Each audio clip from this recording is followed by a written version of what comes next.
tant besoin de toi. Je t'en besoin. Roya Baba Shaya Mama. Yes. J'aimerais que ça soit ta prière ce matin. Yes. Et moi. Je suis perdu sans toi, Seigneur. Je suis perdu sans toi. Alléluia. Et moi. Encore. Yes.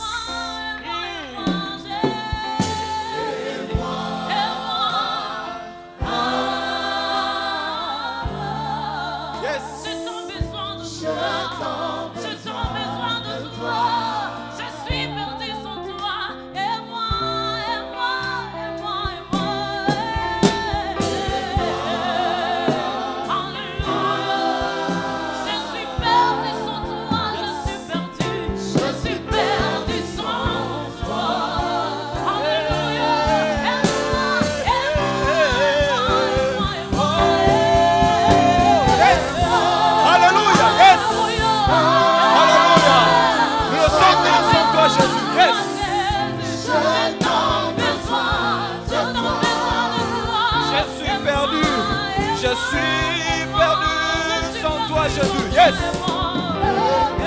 Alléluia.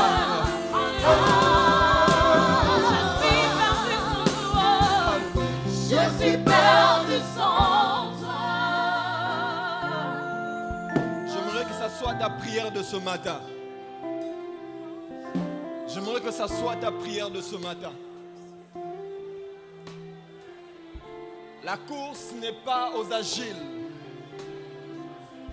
Car Dieu est celui qui fait miséricorde à qui il veut.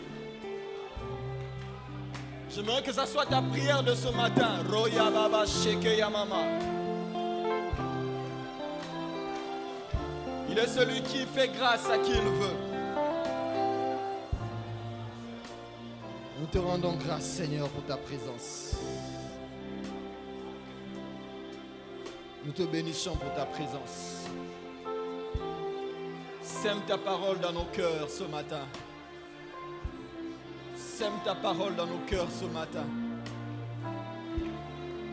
Ta parole qui est esprit et vie nous fasse du bien ce matin. Délivre-nous par ta parole. Tu envoyas ta parole et ta parole nous guérit ce matin. Nous te bénissons, Seigneur. Alléluia. Merci Jésus. Merci Jésus. Assieds-toi là où tu es.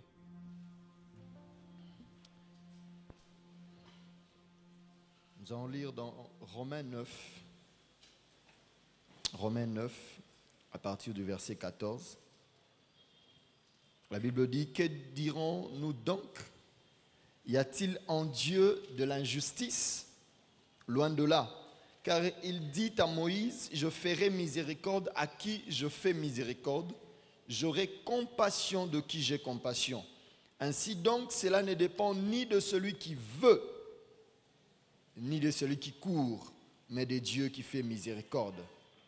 Car l'Écriture dit à Pharaon, je t'ai suscité à dessein pour montrer en toi ma puissance, afin que mon nom soit publié sur toute la terre. Verset 18. Ainsi, il fait miséricorde à qui il veut et il endurcit qui il veut. Alléluia. Alléluia. Même si tu as été au premier culte, mais écoute-moi bien.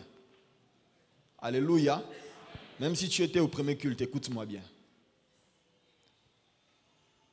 Pendant tout ce mois, nous parlons de l'établissement. Et établissement veut dire que Dieu a un plan pour toi, pour ta vie. Plan qu'il a établi avant ta naissance et qu'il est en train d'établir sur la terre. Alléluia.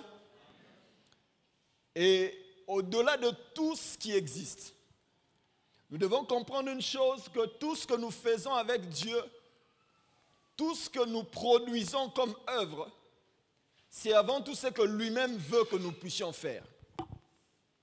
Vous êtes avec moi? La Bible dit, Dieu fait grâce à qui il veut. Lorsque vous regardez dans la Bible et même dans la vie de tous les jours, vous vous posez la question en regardant certaines personnes, vous vous posez la question, vous disant comment ces personnes ont des vies aussi heureuses et aussi faciles. Alors que lorsque vous regardez d'autres, vous avez l'impression que pour qu'ils puissent réussir ou attraper ne fût-ce qu'un pain, ils doivent se battre très fort. Ce que tu reçois avec douleur, certains le reçoivent avec facilité. Lorsque vous regardez dans la Bible, vous voyez les hommes comme Salomon. Comme je le disais, né d'un mariage, né d'une relation adultère, trempé de meurtre. Mais lorsqu'il vient sur la terre, sa vie contredit toutes les lois établies. Alléluia. Vous savez que lorsque Dieu te fait grâce, même les lois sur les liens familiaux ne résistent pas. Alléluia. Lorsque Dieu décide de te faire grâce, même les lois de la science, de la médecine ne peuvent pas résister. Lorsque Dieu décide de te faire grâce, même ceux qui t'ont connu, même dans ta propre famille, même tes propres parents peuvent se demander, nous avons mis au monde un enfant, mais ce que nous voyons là, ce n'est pas notre fils. Les gens peuvent être étonnés des exploits que Dieu peut faire sur ta vie. Non parce que tu le mérites, mais parce qu'il le veut. Et en tant que chrétiens, nous devons nous rendre compte d'une chose. Dieu nous a sauvés par grâce. Et tout ce qu'il va nous accorder sera avant tout par sa grâce. Non parce que nous jeûnons, non parce que nous prions, non parce que nous le craignons, mais avant tout à cause de sa grâce. Je ne veux pas dire par là que nous ne devons pas craindre Dieu. Je ne le dis pas.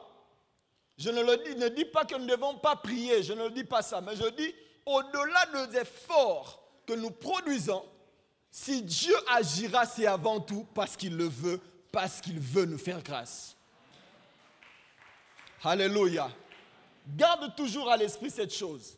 Comme je dis, Salomon vient au monde de manière bizarre, mais sa vie est une vie de grâce et de faveur.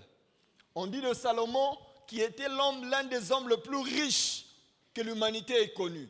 Au-delà de cette richesse, Dieu lui accorde la sagesse. La Bible dit que les gens accouraient du monde entier pour venir écouter la sagesse de Salomon. Et ce qui est bizarre encore avec Salomon, il s'égare avec les femmes, il collectionne les femmes.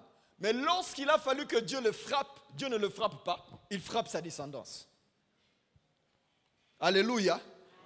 Il y a des gens comme ça, lorsque vous les regardez, vous sentez la main de Dieu sur eux. Comme je le disais au premier culte, Salomon était fils de roi. Il ne s'est peut-être pas battu pour avoir cette richesse parce que son père avait déjà laissé quelque chose avant même que Dieu vienne multiplier cela. Mais il n'y a pas que des fils des riches, des rois, des ministres, des présidents qui peuvent vivre à la main de Dieu. Mais il y a aussi des gens sans nom, issus des familles sans nom. Vous savez, lorsque vous arrivez dans une ville, il y a des familles, il suffit de citer le nom. Tout le monde vous montre même là où ils habitent. Parce qu'ils sont tellement connus, tellement populaires.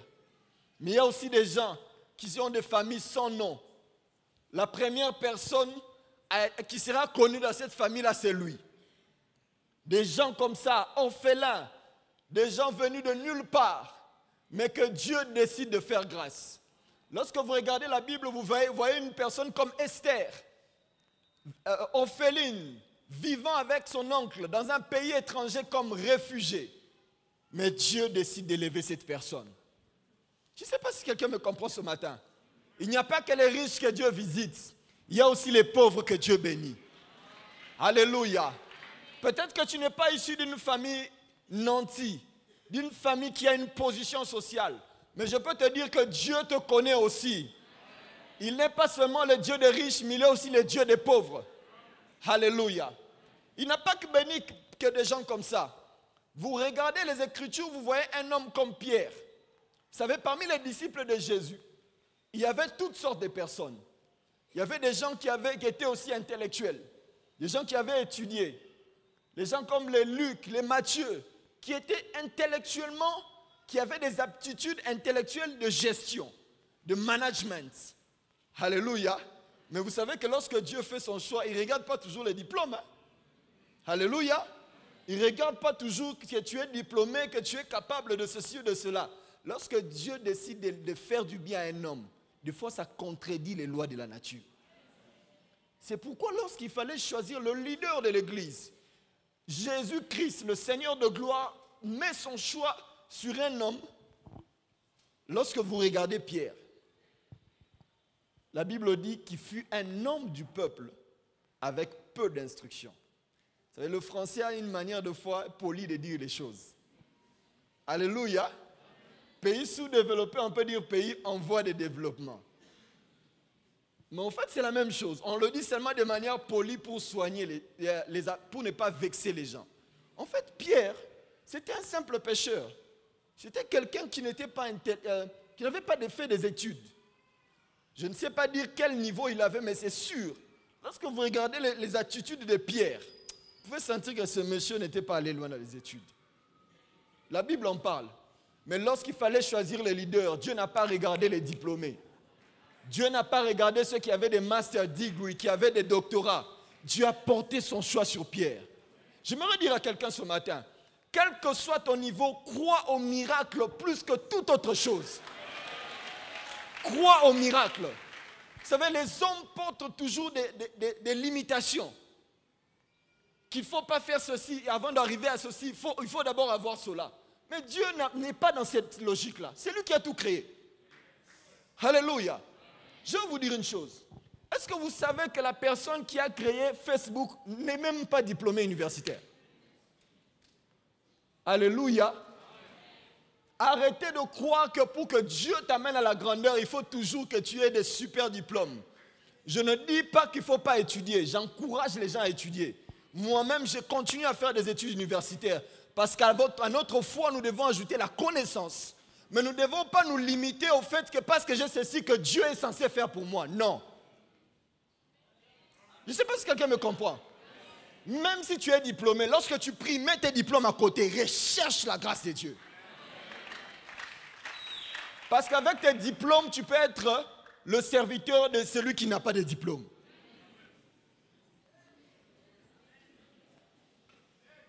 Certains avec des diplômes deviennent grands, mais toi, si tu n'as pas la grâce, tu peux servir celui qui ne comprend rien. Donc il te donne un travail de comptable, mais avant même de lui donner les rapports, il faut même l'expliquer le français parce qu'il ne comprend même rien. Tu as des diplômes. Mais quand tu cherches Dieu, mets les diplômes à côté. Dieu a élevé non seulement des jeunes comme Gédéon. Vous savez, lorsque Dieu a visité Gédéon, Gédéon a dit, je suis jeune, je suis d'une famille pauvre. Mais Dieu a visité aussi des vieillards comme Abraham. D'un corps usé, Dieu a décidé de le faire grâce. Dieu a décidé de lui donner un enfant. Le vrai problème n'a jamais été quand est-ce que tu entres. Je vais le dire autrement. Le problème n'a jamais été à quel âge tu entres dans les choses de Dieu. Et Dieu nous a fait grâce, m'a fait grâce, je l'ai connu, j'étais enfant. Mais même si tu connais le Seigneur à 60 ans, 70 ans, quelque chose est encore possible. Crois crois en Dieu. J'aime ce que la Bible dit, rien n'est impossible à celui qui croit et tout est possible à Dieu. Crois, quel que soit l'âge, crois que Dieu peut encore faire des miracles pour toi. Vous savez, les hommes mettent toujours des limitations. À 45 ans, c'est ménopause.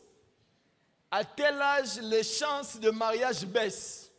À tel âge, malgré ton diplôme, tu auras très peu de chances pour trouver du travail. Vous savez, il y a des entreprises qui ne recrutent qu'à partir de 25 ans et 35 ans. Certains, ils arrivent jusqu'à 40. Après 40 ans, on ne recrute plus. Le vrai problème, ce n'est pas ça. Le vrai problème, c'est que moi, j'ai Dieu. Je ne sais pas si quelqu'un me comprend. Je m'aurais t'amener à un niveau de foi où tu ne regardes plus aux choses matérielles, mais tu comptes sur le Seigneur.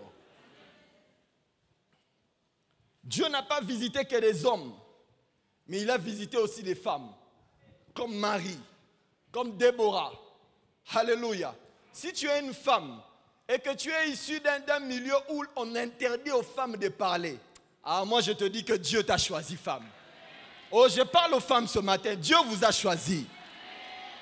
Vous savez, dans notre culture africaine, Par exemple, dans le coin dont je suis issu, il y a des nourritures qu'on ne donne pas aux femmes. Par exemple, le crocodile, les femmes chez nous ne mangent pas. Vous savez que le monde a tellement de limitations. Hein? Alléluia. Mais Dieu n'est pas dans ça. La Bible dit, il fait grâce à qui il veut. Je ne sais pas si tu comprends. S'il décide de te faire grâce, la Bible dit, j'agirai, qui s'y opposera? Le choix de Dieu sur ta personne n'a pas d'opposition. Vous savez, au ciel, il n'y a pas d'opposition. Opposition républicaine, opposition radicale, opposition ceci. Et avec Dieu, ça ne marche pas. Avec Dieu, il y a la majorité absolue. C'est-à-dire que s'il décide, il agit, personne ne peut s'opposer. Même pas toi. Je t'annonce que tu es incapable de combattre la voix de Dieu sur ta vie. Parce que si Dieu décide de te faire du bien, il te fera du bien. Donc, en tant que chrétiens, au-delà de tout ce que nous recherchons, au-delà de tout ce que nous accomplissons, nous devons compter plus sur la grâce de Dieu. Compter que le Seigneur est celui qui nous donne la force.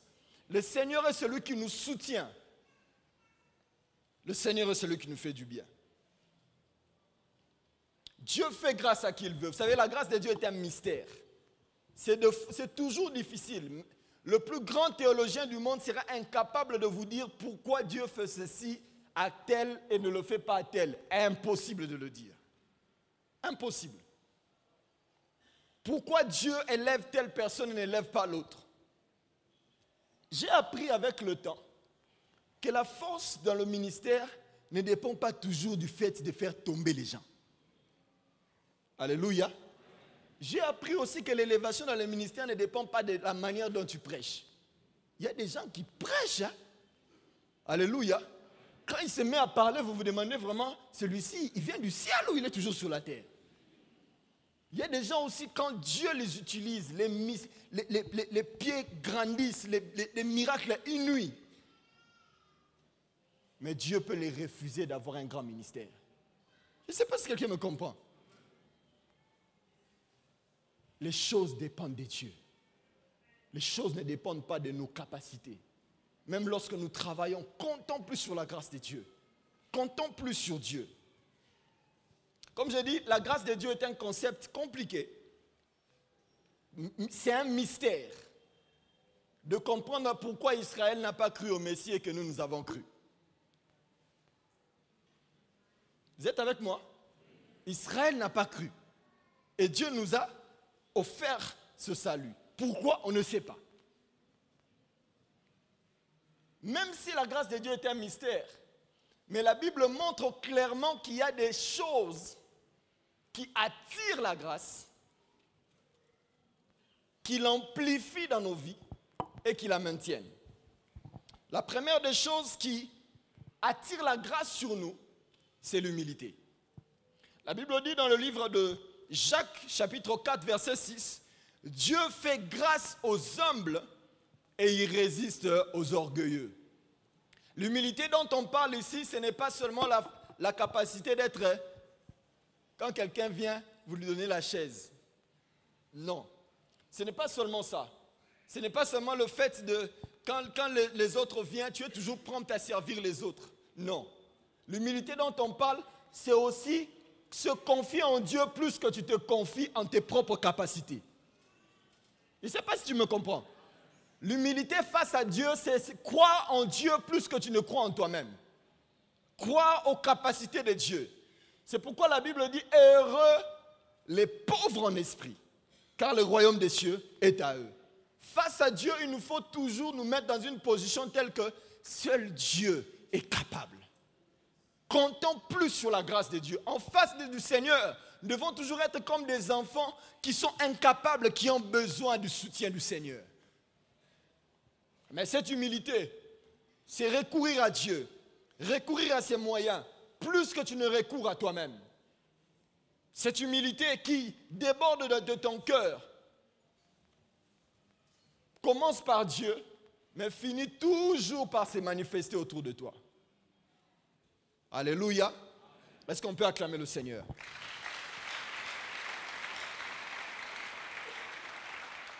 La Bible dit, si Dieu que vous ne voyez pas, si ton prochain que tu vois, tu ne l'aimes pas, comment peux-tu prétendre que tu aimes Dieu que tu ne vois pas? si tu es humble de cœur, ça va finir par se manifester dehors. Dans ta manière de traiter les gens, dans ta manière de réagir avec les gens, dans ta manière de traiter même tes subalternes au travail.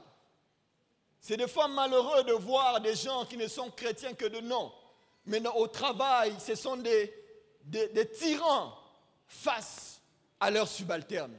C'est des fois malheureux de voir des bailleurs qui sont chrétiens, mais qui traitent leurs locataires comme des sous-hommes. C'est des fois malheureux de voir des choses comme ça. Parce que lorsqu'on marche avec Dieu, on manifeste la vie du Seigneur partout où on va. C'est des fois malheureux de voir des gens avec des dons spirituels, mais lorsqu'ils exercent, c'est pour humilier les gens. L'humilité dont on cherche doit s'appliquer dans tous les domaines de notre vie. Dans tout ce que nous faisons, nous devons traiter les autres avec respect, avec considération. Même s'ils n'ont pas ce que nous avons, même s'ils ne sont pas ce que nous sommes, même s'ils ne seront jamais ce que nous sommes. Même s'ils n'ont rien à nous apporter. Il y a des gens pour qui, il y a des gens qui sont plus amis à des gens qui peuvent leur donner un peu d'argent. Mais face aux pauvres, face aux gens qui n'ont rien, ou qui présentent quelque chose, quelque chose qui ne soit pas nanti, vous pouvez sentir que lorsque l'un vient, on l'installe au salon, mais lorsque l'autre qui n'a rien arrive, on l'installe sous l'arbre. Alléluia. Traitez tout le monde avec considération. Je me rappelle un jour, j'étais allé voir un ami. J'arrive, on m'installe sous l'arbre. Bon, je suis assis sous l'arbre. Et puis un autre ami est venu. Et puis on l'amène au salon. Alors que moi j'étais sous l'arbre, je pensais que maman avait appelé l'autre. En fait, on les avait servis au salon, ils étaient en train de manger, moi j'étais dehors. Alléluia. Ça m'avait blessé énormément, non à cause de la nourriture, mais à cause de la considération. Alléluia. Traite tout le monde avec respect. Même si c'est ton chauffeur, traite-le avec respect. Non parce qu'il te donnera quelque chose, mais parce que c'est quelqu'un que Dieu a créé qui le mérite. En tant que chrétiens, nous devons impacter l'humanité non seulement avec Jésus et Seigneur, mais aussi avec notre caractère, notre manière de vivre avec les autres. Quand les gens regarderont, ils se diront, certainement cette personne va à l'église. La deuxième chose qui attire, qui multiplie et qui maintient la grâce de Dieu, c'est la crainte de Dieu. Bien-aimé, tu ne peux pas marcher avec Dieu si tu ne le crains pas. Alléluia. Même si Dieu peut visiter un pécheur, parce qu'il le veut, mais pour maintenir les faveurs de Dieu, la bénédiction de Dieu, il te faut craindre Dieu. L'appel à la grandeur avec Dieu est avant tout l'appel à l'intégrité. C'est pourquoi il a dit à Abraham, marche devant ma face et sois intègre. Tu ne peux pas prétendre être avec Dieu si tu n'es pas intègre. L'intégrité, c'est le fait de marcher selon les voies de Dieu, d'être correct, de craindre Dieu, mais aussi l'intégrité devant les hommes. On en parlait à Forélite. On se demandait comment expliquer que dans cette nation, nous avons plus de 70% de chrétiens, mais le taux de corruption est très élevé. Parce que nous sommes chrétiens, mais nous vivons très peu d'entre nous sont intègres. Très peu. Très peu d'entre nous sont intègres. Nous devons marcher avec Dieu, être humble, mais aussi le craindre. Rester intègre devant Dieu, mais aussi devant les hommes que Dieu a créés. En plus de l'intégrité, de la crainte de Dieu, nous devons être reconnaissants à l'égard de toutes les personnes qui nous font du bien, en commençant par le Seigneur. Voilà pourquoi la Bible montre dans Proverbe 3,6 que reconnais l'Éternel dans toutes tes voies et il aplanira tes sentiers. Ça veut dire que dans tout ce que tu réussis, dans tout ce qui t'est réussi, il faut que tu sois capable de reconnaître Dieu, la grâce de Dieu qui t'a fait réussir. Et si tu reconnais cela, en conséquence de cette gratitude, Dieu permettra qu'une grâce plus grande vienne sur ta vie. Beaucoup de gens ont des bénédictions stagnantes. C'est-à-dire que Dieu le bénit et il reste à un niveau là, il n'avance plus. Pourquoi? Le manque de reconnaissance envers le Seigneur. Je le disais au premier culte, quels que soient les débats théologiques, scientifiques, logiques que les gens peuvent avoir sur la dîme, est-ce que la dîme est encore biblique, est encore à jour ou pas? Je le dis au premier culte, c'est que si tu marches avec Dieu, le Dieu que tu connais le Seigneur, et que tu es quelqu'un qui a un cœur reconnaissant, tu paieras ta dîme sans qu'on te pousse. Alléluia. Parce que tu sauras que ce que tu as reçu vient du Seigneur. Regardez même la nature. La Bible dit la nature ne vous enseigne-t-elle pas? Vous savez, lorsque vous allez au restaurant, il est une loi de laisser le pourboire au serveur. Donc, même la nature sait que quand quelqu'un te sert, il faut lui laisser quelque chose. Mais pourquoi nous continuons à discuter si la dîme est biblique ou n'est pas biblique? Vraiment, avec tout ce que Dieu nous donne, la vie, la force, la bonne santé, et toutes ces choses matérielles, est-ce que pour payer la dîme, vraiment, ça doit être une discussion? Alléluia. D'ailleurs, ce que nous donnons à Dieu ne change en rien en ce qu'il est. Il est Dieu, il le restera. Que tu l'adores ou que tu ne l'adores pas, il est Dieu. Que tu lui donnes ou que tu ne lui donnes pas, il restera Dieu. D'ailleurs, en donnant, c'est pour ton bien. Comme on l'a dit, tu reconnais que ce qu'il a fait pour toi, et il le fera plus grande. J'aime un adage qui dit en lingala, liesa punda po punda liesa yo. C'est-à-dire que quand tu donnes à Dieu, Dieu va te donner.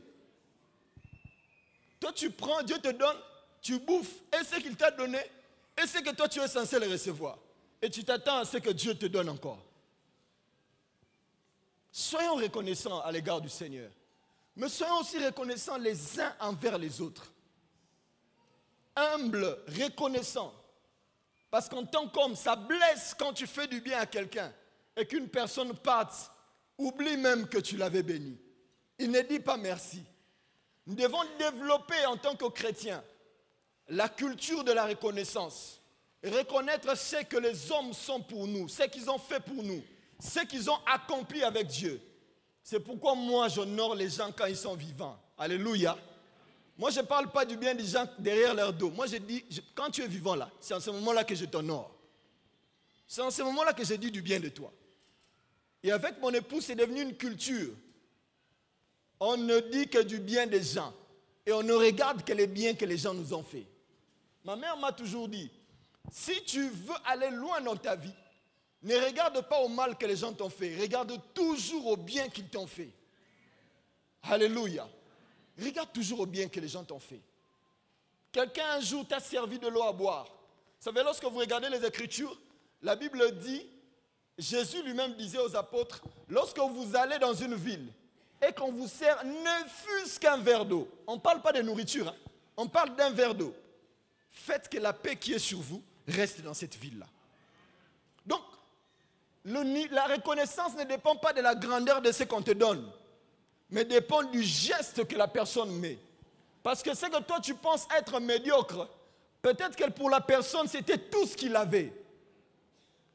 Lorsqu'on regarde la parabole de la vieille femme qui était allée donner l'offrande, Jésus dit, elle avait donné, ce qu'elle avait donné n'était peut-être pas grand, mais Jésus dit, elle a donné tout ce qu'elle avait. Je suis toujours reconnaissant à l'égard de mes parents. Ils n'ont pas été parfaits. Ils ne m'ont pas donné tout ce que je cherchais. Mais pour le peu qu'ils m'ont donné, je suis reconnaissant envers eux. Mon père est décédé il y a de longues années. Mais je peux sentir dans ma vie l'influence de sa vie, l'influence de ce qu'il a posé dans ma vie. Et ma mère qui est encore vivante, je m'arrange toujours de l'honorer autant que je peux. Parce que c'est comme ça que des fils doivent se comporter à l'égard des parents. Les honorer.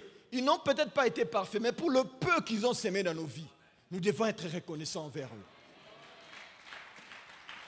C'est pourquoi je dis, même si tes parents sont sorciers, même si tes parents sont païens, fais attention de la manière dont tu gères ta relation avec eux. Le fait que tu parles en langue ne te donne pas le droit de manquer du respect aux gens. Le fait que tu fasses tomber les gens ne te donne pas le droit. Paul dit à Timothée, traite chacun selon son rang. Traite chacun selon son rang.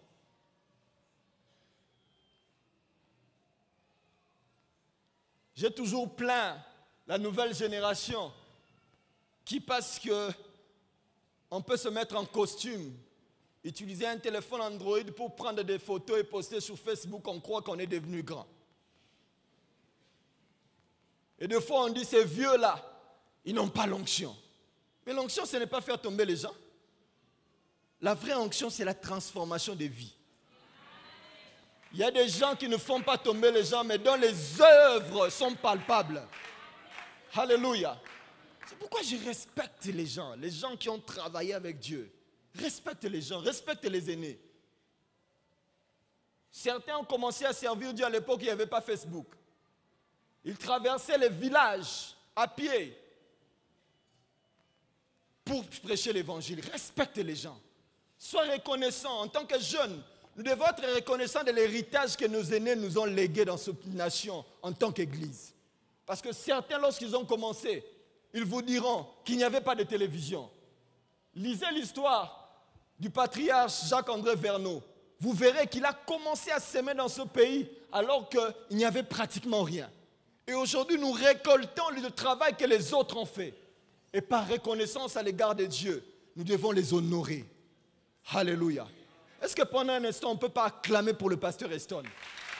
Est-ce qu'on ne peut pas célébrer l'homme de Dieu? Alléluia. C'est aussi ça la reconnaissance. Reconnaître que Dieu, ce que Dieu nous donne, ce que nous recevons aujourd'hui, c'est parce que d'autres ont ses meilleurs. D'autres n'ont peut-être pas récolté. Nous, nous récoltons parce qu'eux ont ses meilleurs. Alléluia. Soyons reconnaissants les uns envers les autres. Il est une culture aux États-Unis où les gens sont contents de dire que c'est moi qui l'ai propulsé. Mais il y a aussi une culture où les gens sont contents de dire c'est lui mon mentor. C'est lui qui m'a fait du bien. C'est lui qui m'a amené de l'avant. Je n'ai pas honte de dire ça. Ça ne m'humilie pas de dire que c'est elle qui m'a béni. Ça ne m'humilie pas du tout. D'ailleurs, c'est une grandeur de reconnaître que si je suis ce que je suis, c'est elle. Si tu es quelqu'un qui ne sait pas reconnaître les grâces des autres, tu as un problème. Moi, tout ce que je fais, quand je vois que quelqu'un a une grâce, je m'attache à lui. Qu'il soit jeune, qu'il soit plus petit que moi, qu'il soit vieux, je m'attache à lui. Je reconnais que Dieu est avec lui. Tu veux aller loin, sois reconnaissant envers les autres, envers les grâces des autres. Parce qu'au-delà de tes talents, tu ne pourras rien, tu ne feras jamais tout toi-même. Parce qu'en tant qu'Église, nous sommes un corps et que chacun a un rôle à jouer. L'une des choses qui attire la grâce de Dieu, une autre chose, c'est la prière. Dans Hébreux 4,16, la Bible dit « Approchons-nous donc avec assurance du trône de grâce afin d'obtenir miséricorde et de trouver grâce pour être secourus dans nos besoins. » Bien-aimé, il y a des choses que tu ne verras. Tu verras la main de Dieu dans certaines situations parce que nous, hommes de Dieu, nous prions pour toi. Dans d'autres situations, parce que l'Église a intercédé pour toi. Mais il y a des choses pour lesquelles, pour que tu voies la main de Dieu, il faut que tu plies tes genoux et que tu cherches toi-même Dieu. Je ne cesse de le dire que la prière, l'intimité avec Dieu ne se fait pas par procuration. Vous savez, la procuration, c'est le fait d'accorder à une personne un droit pour qu'il te représente ou qu'il fasse quelque chose à ta place. C'est-à-dire que j'ai envie de retirer de l'argent à la banque, je peux faire une note en disant je veux que mon frère John prenne autant d'argent à la banque pour moi. Mais avec Dieu, ça ne marche pas comme ça. Dieu aime l'intimité, on en a parlé hier. Dieu aime nous parler, Dieu aime avoir une relation avec nous. Raison pour laquelle la Bible dit nous sommes la demeure de Dieu. Parce que Dieu veut avoir une relation avec nous. Prier quand on est en groupe, c'est une bonne chose. C'est bon pour être là. La communion fraternelle, elle est importante pour grandir dans la foi. Mais quand tu es seul aussi, cherche Dieu. savez, j'aime le concept du mois décisif. Vous savez, il y a des choses, pour que ça change dans ta vie, il faut que tu arrives au point décisif. Tu te dises, là, il faut que ça change. Et au-delà de tout ce qu'on reçoit ici, des temps de prière, rentre chez toi, cherche Dieu. Quand on dit jeûne, jeûne. Parce qu'en fait, c'est pour ton propre bien. Il y a des tas de choses que j'ai cherchées dans ma vie que je n'ai reçues que par la prière. Et depuis que j'ai compris la force de la prière, je ne cours plus derrière les hommes. Tout ce que je fais, je cherche Dieu. Jusqu'à ce qu'il me donne une parole. S'il me donne une parole, c'est fini. Le reste, je sais que ça viendra. Cherche Dieu. À la maison, cherche Dieu. En famille, cherchez Dieu. Avant de venir ici, j'ai réuni ma femme et mes enfants. On a eu pratiquement 3 jours comme ça de full prière. Parce qu'on avait besoin que Dieu se manifeste. Enceinte, mais elle priait avec moi. On cherchait Dieu dans notre salon. Bien-aimé, enseigne, cherche Dieu. Amène ta femme, tes enfants, même s'ils sont jeunes. Même à 5 ans, amène-les en prière. Moi, j'ai un enfant, mon aîné à 8 ans, la deuxième à 5 ans. Mais quand on prie, il prie avec nous. Pas cette histoire-là de « oh non, ils vont rester dans la chambre jouer ». Non, quand on prie là, il prie avec nous. Et quand on médite la parole, on partage. À 8 ans, il a une Bible, il lit avec nous et il partage. Pourquoi? Parce que il n'y a pas de salut sans Dieu. Et nos enfants doivent, dès le départ, avoir la culture de la prière. Vous savez, quand vous voyez les musulmans, même les petits enfants musulmans prient. Mais comment nous voulons toujours garder nos enfants comme ça? Oh non, ils sont trop jeunes pour les choses de Dieu. Vous voyez, laissez-les un peu jouer. Non. Quand il faut prier, même s'il a 2 ans, sois avec lui en prière, qu'il apprenne à prier. Parce qu'il n'y a pas de solution sans la prière. Autant toi tu le mets à l'écart, tu penses qu'il est trop jeune pour la prière, le diable ne le jugera pas trop jeune pour le détruire. Pour ne pas le détruire. C'est comme ça qu'il y a des sujets que je ne voulais pas en parler dans le passé, mais depuis un moment j'en parle à des jeunes. Pourquoi? Parce que le diable les détruit très jeunes. Et très jeunes, moi je sème Dieu en eux. À 5 ans, je sème Dieu. À 8 ans, je sème Dieu. Moi-même, je me suis converti à 9 ans. Et depuis, je marche avec Dieu. Et je sais que même à 9 ans, quelqu'un peut connaître le Seigneur et marcher avec puissance avec lui. Durant toute sa vie. Sème Dieu dans ta vie de tes enfants. Dans la vie de ton mari. Ayez des temps de prière. Ne soyez pas seulement de ceux qui, quand il y a un problème, il appelle le pasteur à 3 heures. Non.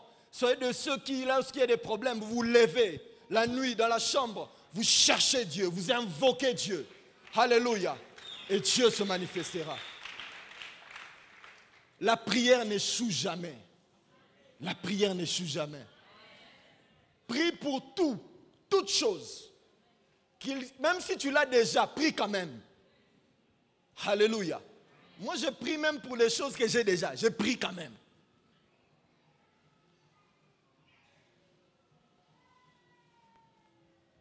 Alléluia. Comme je le dis, il y a des choses qui maintiennent la grâce de Dieu. On a parlé de l'humilité.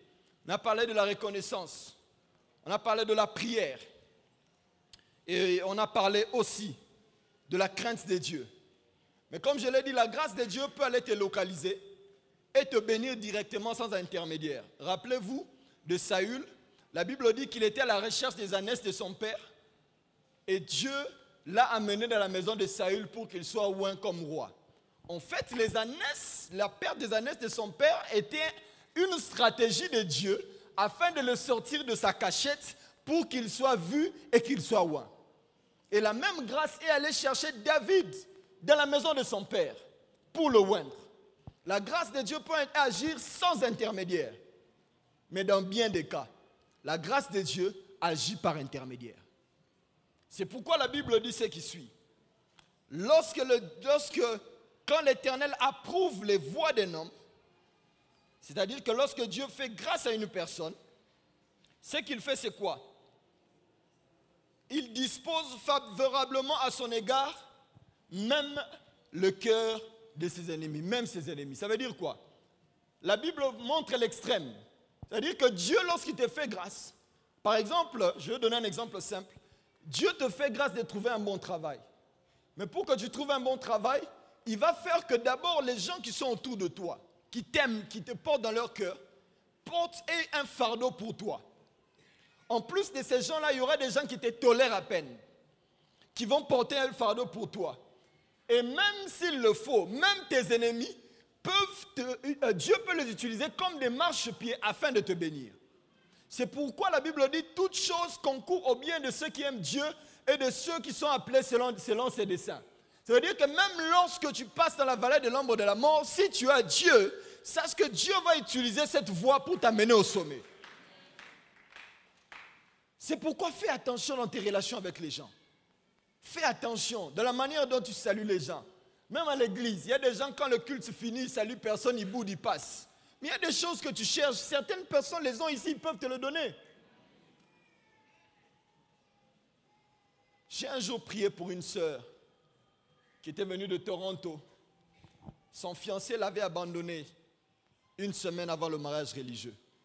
C'était une grande honte. Elle était serviteur de Dieu, évangéliste. Le fiancé était aussi évangéliste.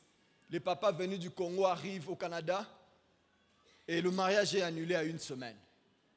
Elle était humiliée.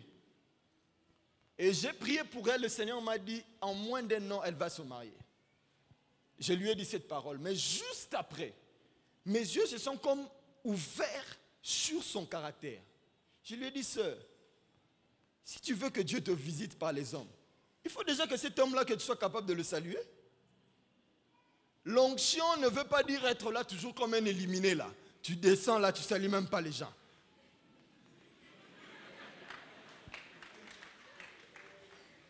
L'onction donne aussi la joie. Alléluia. Je lui ai dit, sœur, quand tu termines de prêcher là, salue les frères. Quand tu cherches un mariage, tu es toujours là comme général-major. Je lui ai dit, sois ouvert avec les gens. Après le culte, elle salue les gens. Vous allez bien? Salut, ça va? La gentillesse là. Et un jour, un papa l'appelle. Il dit, ma fille, toi tu t'es mariée quand? Elle répond, ah, papa, moi je suis là. Si quelqu'un se fait voir, je vais dire oui. Oh. Et le monsieur qui était un des pasteurs de l'église, un papa que je connais personnellement, de là, leur fils a épousé la sœur. Elle a été là, toujours là, mais parce qu'elle était toujours comme quelqu'un qui était toute suffisante. Et la bénédiction était là. Beaucoup d'entre nous cherchons des bénédictions qui sont autour de nous. Tout ce qui nous manque, c'est seulement cette gentillesse-là d'être avec les gens.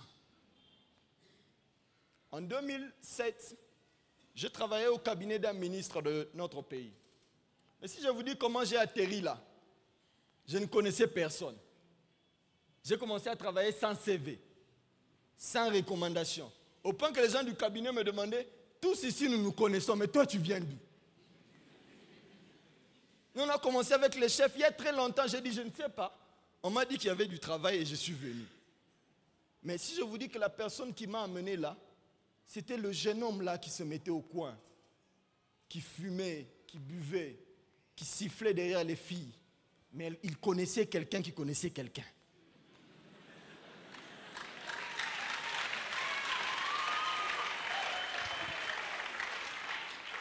Ne néglige pas les gens.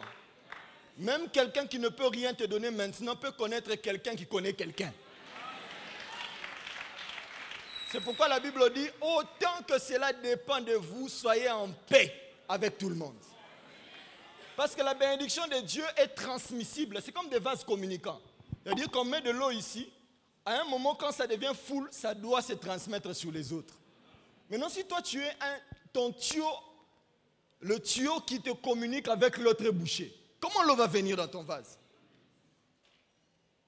La première des choses pour bénéficier de la faveur des hommes, c'est le lien de sang. Le fait que tu sois le fils de ton père te donne le droit de manière naturelle à l'héritage. Mais dis-toi une chose, d'un père on peut recevoir le maximum, mais d'un père on peut recevoir aussi le minimum. Lorsque vous parlez à vos parents, ils vous diront, j'ai 5 enfants, mais je sais que Jeanne, de tous mes enfants, Jeanne, J'ai toujours prié que Dieu bénisse Jeanne. Les parents, vous savez de quoi je parle, non? Les parents savent que parmi les enfants, il y a un enfant. Il ne le dira peut-être pas pour ne pas choquer les autres, mais ils savent qu'il y a un enfant là qui doit être béni. D'un père, on peut recevoir le minimum. On te donne seulement parce qu'il faut qu'on te donne. Parce que tu portes son nom. Parlant d'Isaac, la Bible dit, Abraham fit des présents à tous ses enfants et leur demanda d'aller au loin et prit le reste et donna à Isaac. Donc de ton père, tu peux recevoir le minimum, mais de ton père aussi, tu peux recevoir le maximum. Au-delà des biens matériels, il peut te livrer les secrets de son cœur pour que tu ailles loin. Le lien de sang. La deuxième chose, c'est l'amitié. Comme je le disais tout à l'heure, quelqu'un peut connaître quelqu'un qui connaît quelqu'un qui a la solution à ton problème. C'est pourquoi je n'aime pas les gens qui aimer dans le sens, pas de haïr, non. C'est-à-dire que je n'aime pas cette manière que certaines personnes ont de privilégier les amitiés avec les gens qui sont venus des familles nantis et négligent ceux qui n'ont... Vous comprenez ce que j'ai dit, non? Sois ami avec tout le monde. Tu ne sais pas, je vous dis, quelqu'un peut connaître quelqu'un qui connaît quelqu'un qui a la solution à ton problème. Sois ami avec tout le monde. L'amitié, c'est quelque chose qui vient du cœur. Quelqu'un que Dieu met à côté de toi, aime-le. Aime-le. Dans la vie, il n'y a pas que des hommes, des amitiés comme celui de David et de Goliath, et David et de Jonathan, qui te connectent au roi. Mais il y avait aussi des hommes dont on parle très peu. On dit seulement, parlant de David, on parle des hommes de David. Des gens qui étaient prêts à tout pour lui. On ne cite même pas leur nom. Je ne sais pas si vous me comprenez. Ne néglige pas le chauffeur qui marche avec toi. Ne néglige pas le chauffeur. Ne néglige pas la sentinelle. Parce qu'il peut te dire, chef, tu sais, quand tu sors, j'ai toujours remarqué qu'il y a une voiture là qui t'attend. Fais attention. Alléluia. Ne néglige pas. Ne néglige pas les amitiés. Même quand quelqu'un n'a rien, ne néglige pas. Je me souviendrai toujours, à une époque, où certains de mes amis m'avaient lâché parce qu'ils étaient en première licence et moi avec l'appel au ministère j'avais pendant un moment arrêté mes études et je me rappelle même j'étais allé voir un de mes amis, sa maman m'a dit il ne faut plus venir ici, mon fils est en première licence, il va bientôt passer en deuxième licence, toi tu es toujours là comme ça, il ne faut plus venir chez moi. Personne ne sait ce que Dieu peut faire avec un homme. Même quand quelqu'un n'avance pas très bien dans sa vie, vous ne savez pas ce que Dieu est en train de faire. Ne néglige personne. Respecte tout le monde, honore tout le monde. Même la maman qui te vend du pain, respecte-le, honore-le. Aie des bons rapports avec les gens.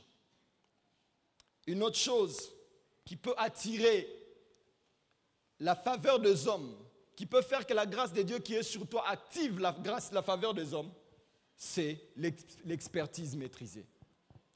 Vous savez, lorsque Joseph est allé chez Pharaon, il a eu besoin d'un don spirituel pour interpréter les rêves de Pharaon.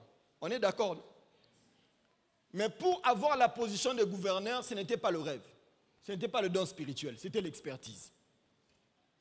Beaucoup de gens veulent être grands, mais quand vous leur demandez qu'est-ce que vous savez faire, ils ne savent rien. Ils n'ont que Dieu m'a dit.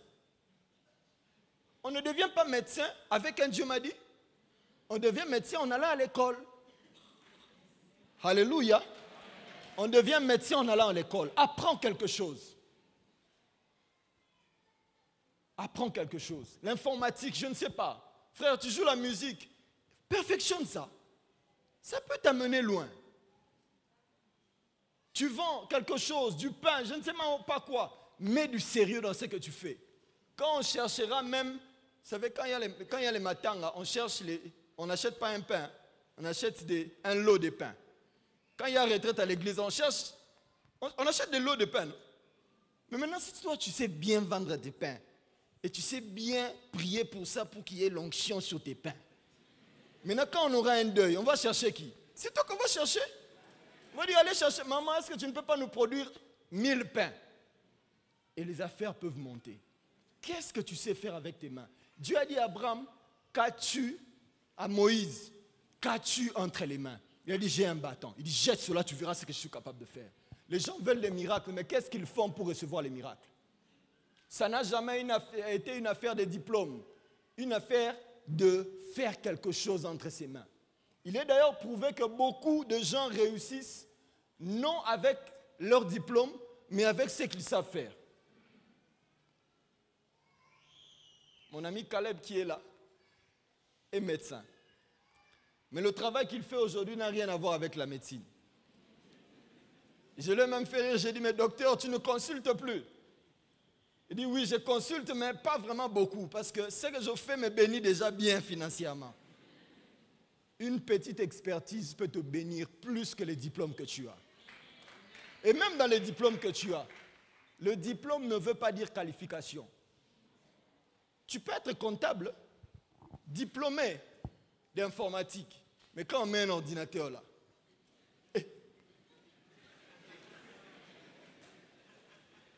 ne te contente pas du diplôme, forme-toi, sois performant dans ce que tu fais. Et Dieu, lorsqu'on cherchera des gens performants, on te cherchera. Je le dis le matin, lorsqu'il y a une fuite d'eau dans ta salle de bain, on cherchera le plombier le plus performant. On ne se demandera pas de quelle religion il est. Il prie dans quelle église. Même si tu pries dans Arche, si tu es plombier, on cherchera même le musulman là. Parce que c'est lui qui sait bien faire le travail. Sois performant dans ce que tu es. Sois performant. La dernière chose, et c'est par là que je vais terminer, c'est le caractère. Je dis toujours aux gens ceci. Les plus grandes connexions ne sont pas bâties sur l'expertise.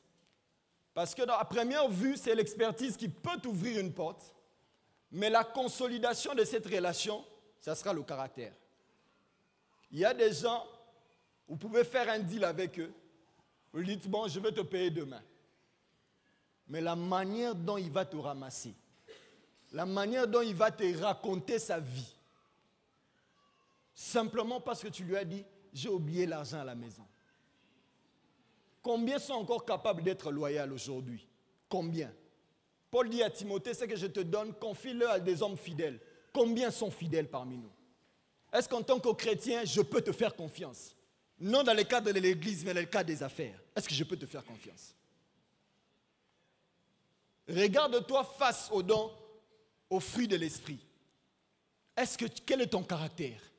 Combien de femmes ne perdent pas leur mariage à cause du caractère? Combien de gens que Dieu a bénis financièrement, mais qui perdent des choses, qui perdent des postes parce qu'ils ne savent pas être soumis aux autorités? Combien à cause de leur bouche, qui ne détruisent pas les vies? Combien? Et certains, au nom d'une soi-disant vérité, ils croient qu'il est capable d'être impoli envers les gens. Je disais un jour à une fille qui disait, oh, mais je ne dis que la vérité. J'ai dit, maman, une vérité qui blesse les gens, ce n'est pas une vérité. Alléluia. Gère ton caractère. Si tu as des problèmes de caractère, ne prie pas pour demander, Dieu bénis-moi. Non, dis, Dieu transforme mon cœur. Il y a des tas de jeunes dames qui cherchent le mariage. Je dis, arrête de prier pour le mariage, prie pour ton caractère. Prie pour ton caractère. Tu veux être béni, frère, pour devenir grand. Prie pour ton caractère. Tu es une personne très colérique. Demandez au pasteur et vous diront combien de fois les fidèles nous font mal à la tête. Mais si tu n'es pas quelqu'un de patient, tu vas finir comme Moïse, au bord de la terre promise. Tu seras disqualifié. Travaille ton caractère. Que Dieu vous bénisse.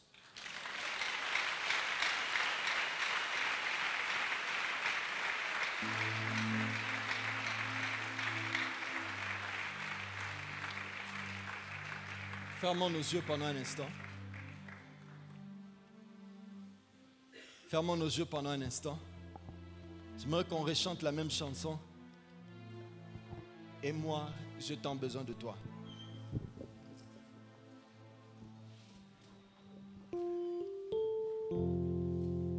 Et moi, yes.